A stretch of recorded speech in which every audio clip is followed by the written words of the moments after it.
Ladies and gentlemen. Good evening. Are you ready? Okay, here we go. You're listening to the Deal Room Podcast. Join us as we bring you the inside scoop on business sales and acquisitions. Get across trends in the area and hear the industry's best recount their real-life tips, traps, and experiences. Now, here's your host, Joanna Oakey. Hi, it's Joanna Oakey here, and welcome back to the Deal Room Podcast, a podcast proudly brought to you by a commercial legal practice, Aspect Legal. Now, today we have part one of another great two-part series, and this time we've got this two-part series featuring the fabulous Nikki Katz. Nikki Katz is a business broker that's risen to the top of the Australian business broking world with a mission to shake up the industry with a modern perspective and a can-do attitude. She has also been the recipient of the REIA Australia National Business Broker of the Year Award for 3 years in a row. So in this episode and our part two of this two-part series, Nikki discusses the secrets to successfully selling businesses. Here in part one, Nikki takes us through her journey of selling her previous businesses in the UK and then settling in Australia, where she was awarded the REIA Australian National Business Broker of the Year 3 years in a row, as I said before. And she also shares with us the lessons that she's learned along the way, the benefits of niching, and the most important things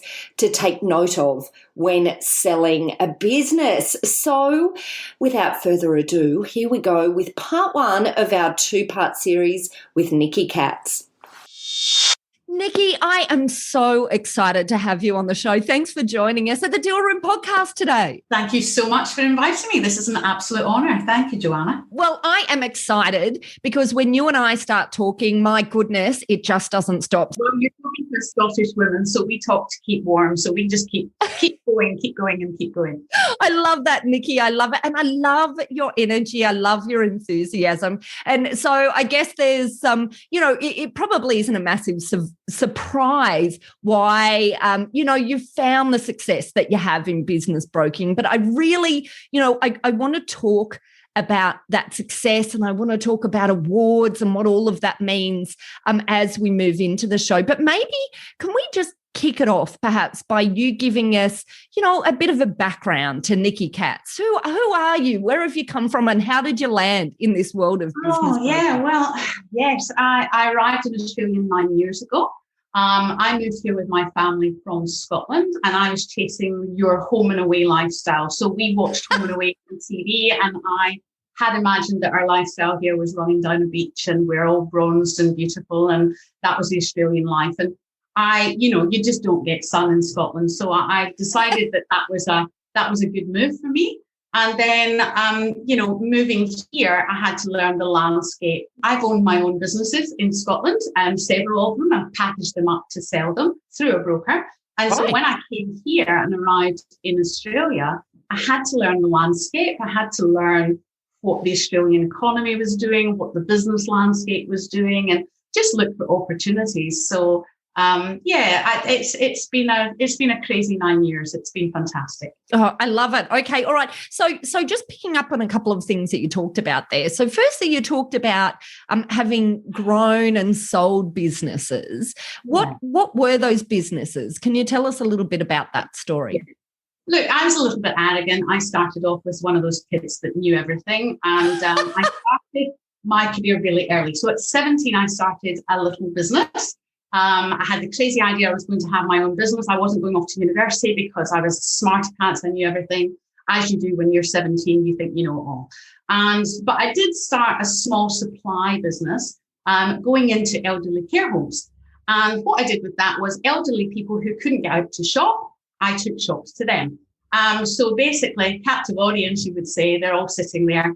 But the USP of that particular business, which worked out really well for me, was that the government gave every single elderly person who was in long-term residential care a budget to keep them essentially neat and tidy. Of course, you're dealing with incontinence and you're dealing with elderly people and things.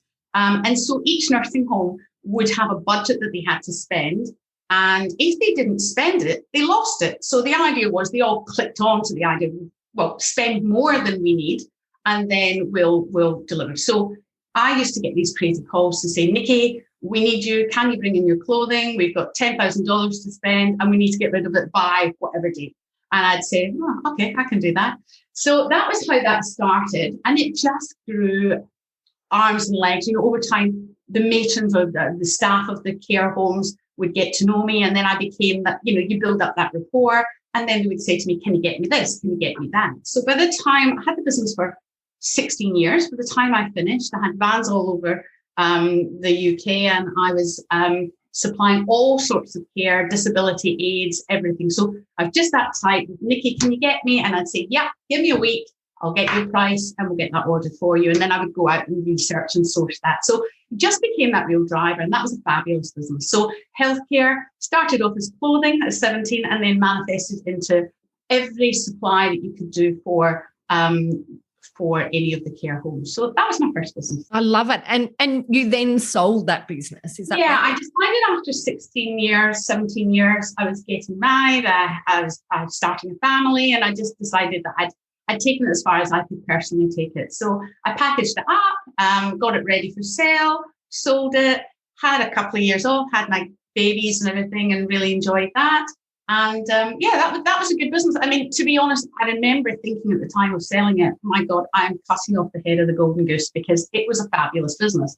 I built it up. It was really profitable. It was nice. And I'd learned on the job. My running a business, I learned all the things by making all the mistakes along the way and coming out good at the end. So it was good. So sold through a broker, and then had some babies. And I remember my second child, I was sitting home and watched something about the gold price had skyrocketed and whatever. So I remember jumping up, put the baby down, jumping up and doing some research, and started another business called My Gold Party, which was a gold commodities trading business. So basically buying gold. It was, so how it would work was, My Gold Party was a business that would set up parties in people's homes. And the teenagers or young adults would come and basically cash in granny's old heritage gold that they had been left, that they wouldn't wear if they were dying. It was just not their style. And they would trade that in for cash. And then they would either go out and buy a modern piece of jewellery, or they would do something else with the cash. And so I set up a grid there, going into people's homes, doing these gold parties. And it was great. They would come along, they would have some champagne, they would bring some gold, and it was probably the only, like a Tupperware style party, but it was the party you actually... I love it. You made money, you didn't actually spend money. So it worked really, really well. And at that point, that was when the GFC had hit the UK. So everyone was really strapped for cash. And so I had that business just in the right place at the right time, to be honest. And it was fun. I had never done anything like that before. So I used to buy the gold and wait and hold and just watch the spot price. And then when the spot price went in, I'd phone the smelter, I'd lock in the price, and I'd send it all off to be melted down. And then I love it. That was a good fun business. That's fabulous. And so did you end up selling that one too, Nikki? I did. I sold that one too. And I actually sold that one because we got our visa for Australia probably about a year quicker than I thought. And my husband phoned. We were just about to book a holiday, because in Scotland, you need to go on holiday to find sun. So twice a year, you just go on a holiday, and all you would do is just go somewhere where it was hot and sunny. You guys wouldn't really experience that. And so, well, maybe you would going to Gold Coast or something. So what would happen with that was he phoned me and said, we're just, I've got good news, I've got bad news. And I said, okay. And he said, bad news is we're not going on holiday. And and he said, the good news is our visas come through. And we hadn't expected it that quickly. And we wanted a permanent residency visa. Came through really quickly. And we thought, okay. So again, I had to look at the business, package it up, get it ready for sale, because you just don't want to shut down a very good business. So yes. I did end up selling it to a lady who is still running it today. I understand, and doing very well. Yeah. I love it. And so what did you learn between selling a business from the first time to the second time and now onwards? What do you feel? Because it's a very personal thing. And I love that brokers, so many brokers have come from building and then selling their own business. I love that. I just think that's amazing. But I'd love to hear, what your personal experience had been, how it changed the two times and what it gave you moving forward to now. What I worked out was it's all very well to deal with the analyticals of the business. The broker would come out and valued my business. But at the end of the day, when the client came along, I ended up selling it. I sold the businesses for them because I would be chatting at the enthusiasm. I would tell them the pros and the cons in the business, and I would show them around. And what I discovered was I'm quite good at this. And although the broker, I didn't have a license or I couldn't do it myself, what I had watched was that I didn't feel, yes, the analytics and the finances and everything was fair enough, but the actual part was that people buy businesses, because they can see the advantage, but also that it's the weirdest thing, I've never understood it, but they actually had to like the person they were buying from and vice versa. And I don't really understand that, because as you leave the business and you exit, you might never see them again. But it is still a people business, and people need to like people. And when there was that camaraderie or that inclusion with people, and you would give over your expertise and there was a trust built up, then that became positive outcomes. So I sold both my businesses very quickly. I had a couple of businesses in between, but that was the two significant ones that I kind of was the start and the end of my kind of career. And I think people will always buy good quality businesses. There's always businesses out there that are essentially sellable. So yeah, with me, I knew how to package it up to sell it. I love it. So I can hear a very strong entrepreneurial theme here, Nikki. Yeah. And I feel, a certain affinity to it, because I just love everything to do with building a business and, of course, selling and acquiring businesses, which is why I'm in this industry. And I think this industry does attract people that love that, love the finding the win-win. And I find in my practice of law that it really helps having a bit of an entrepreneurial side, because you can see the commercials a lot more clearly than if you're looking at it just from a black letter law, analytical way. What's your thoughts about that, Nikki? I do believe in entrepreneurial background. Look, There's two very different types of brokers. There's obviously your analytics, your accountants who are very good at what you do, and then you've got your sales. And there's two very different sort of components with that. I always find that, you either have one or the other in one aspect as your trait as being a good broker. For me, I am sales. I understand business. I love looking at businesses. I love snooping around businesses. And this job is the perfect job for doing that, because you can get to see businesses. And sometimes you can go in with no understanding of that business and just learn and grow. And I think that's what's exciting about being a business broker, is we get to see so many different opportunities and so many different ways that people are doing it, good, bad, and indifferent. And not all of them doing it well, but certainly everybody is doing it. And I think to have a go is really important. So just having a go with these, I think anyone who sets up a business is having a go, and I think that's to be rewarded. I love it. So that sort of leads me in a direction we'll come back on track soon, but I'm loving this direction we're going in at the moment. I did warn you before we started, Nikki, that I'm terrible at sticking at a plan. I'm really interested to hear, what you see are the key things that drive businesses that are easy to sell versus businesses that are harder to sell, because I think that's really useful for business owners to understand. Well, the biggest part of it really now is businesses that are transferable, and a business will only be transferable if the owner has systemized that business, that you or me or somebody else can buy that business. So obviously, to have processes and procedures put in place that we can go in, yes, we can have a training, yes, we can have a handover period, but essentially the business has to be able to be run. And there's too many people who, yes, personality is important, but they're too personalized within their business. Essentially, they are the business. So when it comes to selling it, if that person leaves, what happens to that business? It diminishes. So the successful businesses are the ones that have put their systems in place. They've got a good, strong management structure. And solid management structures are always going to be the way where the business can go into any hands. So it can be an investor, it can be private equity, it can be a fund, it can be anything. But if the person is too involved, entrenched in the business, it's very, very hard to not think that that business might diminish if that owner leaves. So setting up the business that anyone can run it, setting it up with management structure, under a management system, and just making sure that you build in technology these days. The businesses that have the technology, that everything is systemized, are definitely easier to go into new hands. Yeah. And I always say this, but the irony is that the best businesses to sell are also the best businesses to run. I know my listeners will just be so bored with me saying it, but isn't it the truth though? I really do.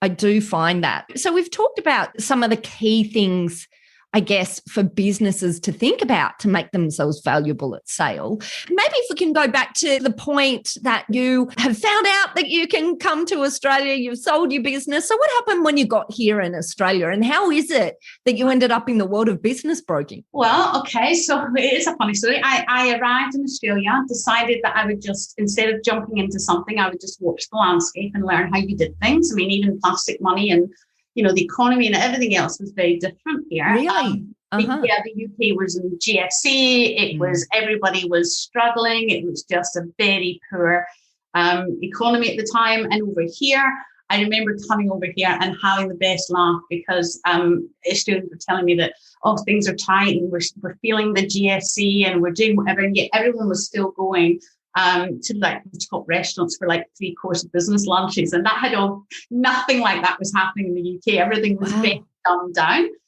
So anyway, I arrived here. I decided that I wanted to dabble in property. It was always I call it my expensive hobby. I'd always bought property and renovated or rented out or flipped or sold, and it was almost a hobby with healthcare business because I made some really good money. And every year I would buy a property and I would do it up and I would scratch that itch of something that was creative for me. And it, and I would decide whether to keep it or flip it or rent it out or whatever. And I've still got a portfolio in the UK now. So anyway, I decided I'd go into the real estate license and get that. And I went into the colleges here. And about halfway through the course, which I think was a 7-week course, I'm sitting there going, all right, okay, we never had to do any courses in the UK to do property. I heard about the opens that were being done at the weekend. And I literally had this definitive moment where I went, hold on, stop. What do you mean the weekend? This is a home and away lifestyle. I'm looking to be spending time on the beach with my kids at the weekend. What's this all about? And they said, oh, no, you have to work as a real estate agent. You have to work all weekend at thingy. And I thought, no. And my next question was, well, what else can I do on this license?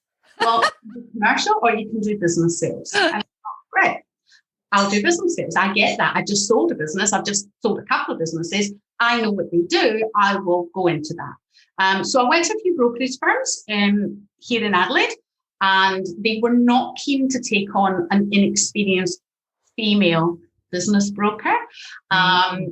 One finally did agree to take me on as a trainee, so I've got my start, which thank you very much. But that was a little bit difficult. I went round all of them to see if I could get a start. And at the time, I don't think there were any female business brokers in Adelaide, so that was interesting. Yeah, that was a real learning curve. Anyway, started with them, got some business sales, general business sales under my belt. Really enjoyed it because I could put myself in the shoes of the buyer and the seller because I'd been in that scenario. So I kind of understood both sides, and certainly the emotional roller coaster that it can be for a buyer and a seller. So that was quite interesting. And then I moved to a new firm, and I was working with a bunch of really established brokers that had been brokers for 25, 30 years. And as the new kid, I couldn't get any decent listings because everything was getting snapped up. They were all over it. They were covered. They had the experience and whatever. And I remember sitting in the office one day and thinking, okay, you lot, what do you not want? And one of the things that they didn't want, everyone threw to the side, was the hair and beauty industry. They were not interested in it.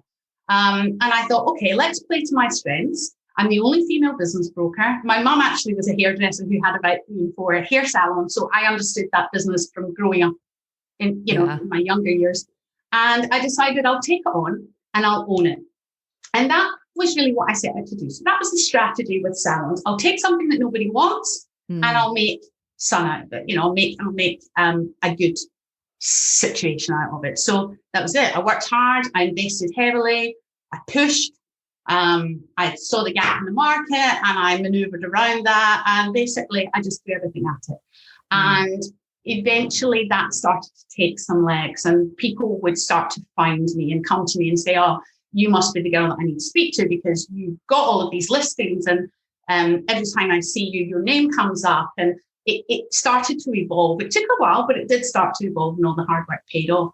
And that's how I got into doing hair and beauty specifically, was just because nobody else wanted it. And I thought, fine, let's get going. Let's do it. I then honed my craft. I got really slick at the questions. I got really slick at my industry. I learned the benchmarks. I knew exactly when somebody told me how many staff, what they should be making. And then when they told me what they were making, I would say, well, you shouldn't be doing this. This is where you need to be. And I really just knew the benchmarking within that industry, and I got to know it really, really well. I love it. So would you say some of your secrets then to success so far have been in niching and specialisation and deep understanding? It got me started, yes, absolutely. So specialisation was just how it happened. I am a general broker. I can sell any business, but I just, as I say, I needed to get some stock. I needed to get some listings. You don't make any money in this business unless you have listings. And I had to fight through everyone else who already had positioning, understood Australian market better than me, understood, so I went after salons, and that worked. That really worked. And it became obvious. I kind of carved a name for myself, and somebody one day called me the Queen of Salon Sales. And I kind of cringed when I heard that. And then I thought, let's actually just roll with it. So I used it as my my tagline. I love it. It became part of my logo. And I knew that I'd learned the formula to get this stuff done. I was appraising businesses, understood the strengths and weaknesses of these businesses. And that was that. And you asked about my secret. The secret that I feel with business broking is too many brokers take a deal, and then once they've got it under contract, they leave it be. And I never ever worked like that. I had a giant scoreboard in my office, and I would touch points. The first thing I did every morning was I project all my deals, and I could have 8 to 12 deals running at the same time. Now, with that, you've got buyers, sellers, solicitors, landlords, and management agents. You would have all of that to deal with. And so I would spend most of every morning hitting project managing, or what I call deal managing, every single one of those deals. And I spoke to somebody in those deals every single day to keep that deal alive until I got it to the point where I got it over the line. And I think that's really important, because we get a lot of businesses that fall over. And I think that might be my point of difference. I was just on it. Yeah. And you had a process. Do you know what I'm hearing here? You've got a process, and you're tenacious, and you understood business. There was a system. It had a structure. I followed structure. I just had a plan on how to do it, and it became pretty slick. And it got to the point I could manage multiple deals.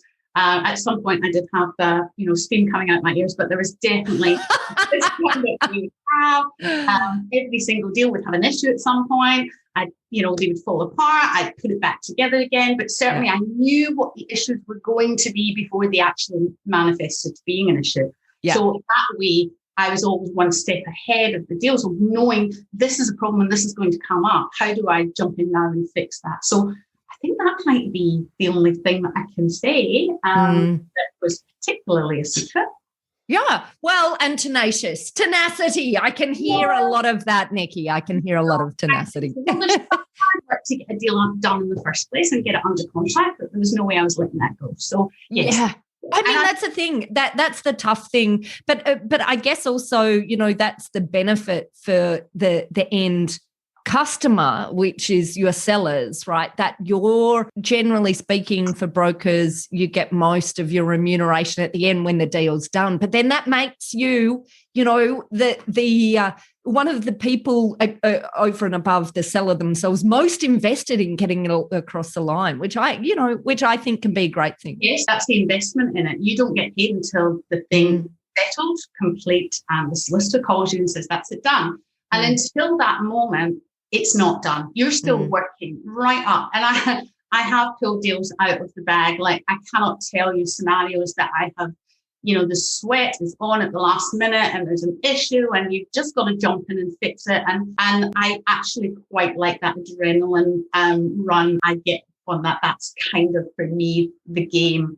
the game of the industry, is that winning that and making sure that despite all the problems that have come up, so I guess it's kind of beating down all the obstacles in your way. And for me, that challenge, sense of blood pumping, it's great. Well, I really have to identify with what you're talking about here, because I'm 100% the same. I mean, there really is, the energy when you're in a deal, and then when there's issues that are coming up and you can solve them, And I think that's the secret to good broking, is to actually be able to look outside the box. Like, not all deals are cut and dried. They have to be done in a certain way. And to be honest, the way it works, you've got to have the buyer and the seller in order to get that deal done. Everybody has to be happy with what is in the play. Yeah. And so it's just continually keeping that communication going, making sure that everyone's on track, and also, fear of a better word, kicking everyone's ass to make sure they keep moving and they keep doing what they say to do. Yeah. Sometimes, halfway through, buyers can lose momentum and interest. Sellers can be over it because it's an arduous job. Yes. Situation that they're in. They're on this roller coaster. Sometimes they lose steam, and keeping on landlords to do what you need them to do when you need them to do it. Sorry, Joanna, but solicitors needing to I get it. All of those other ones, of course. But yes. We deal with them all the time too. I totally get it. It's keeping that momentum going and making sure that you're constantly driving it. And maybe that's tenacity. That's probably one word. Look, I'm totally with you. I completely agree. And there's a number of things that you've talked about, the deal managing, keeping on top of everyone and keep it moving. And, the importance of really moving while you've got that motion in the deal, because once it starts to slow, that can be a real problem to get it sped up again. And the emotional roller coaster, it is one of the things that I think is very overlooked. But I just think being aware of the emotional roller coaster for both the buyer and seller is critical in terms of you being able to jump on issues in advance, be ready for them, as you're saying, be able to be a bit proactive. Real good cop, bad cop in some scenarios. Sometimes I think people in tears and emotionally irate because of other things that are going on. People are starting businesses because of various life-changing experiences and they've had to, or, whether that's retirement, exit plan, whether that's, sickness or just a change in their circumstances. And so we're dealing with the emotions that are coming with that. It's not just them selling the business, it's everything that's going on in their life. And sometimes, it can be quite crazy. Well, that's it for this episode of the Deal Room podcast, where we talked all about the secrets to success in selling businesses, of course, with the fabulous Nikki Katz. Now, if you'd like more information about this topic, then head over to our website at thedealroompodcast.com, where you'll be able to download a transcript of this podcast episode if you're one of those people who just like to read these things in more detail. There, of course, you'll be able to find details of how to contact Nikki Katz directly. You'll also find details of how to contact our legal eagles at Aspect Legal if you or your clients would like to discuss any legal aspects of sales or acquisitions. Now, don't forget to tune in next week as we head to part 2 of this 2-part series, where Nikki discusses the gaps in the market, the importance of setting up a system for sale, and drilling into common mistakes of sellers when they're putting a business up for sale. So we have all of that and more in part 2 of our 2-part series. Hope to see you on that session. And of course, if you enjoyed what you heard, don't forget to go to your favourite podcast player, hit that subscribe button, and maybe also leave us a review. Thanks again for listening in. You've been listening to Joanna Oakey and the Deal Room podcast, a podcast proudly brought to you by our commercial legal practice, Aspect Legal. See you next time.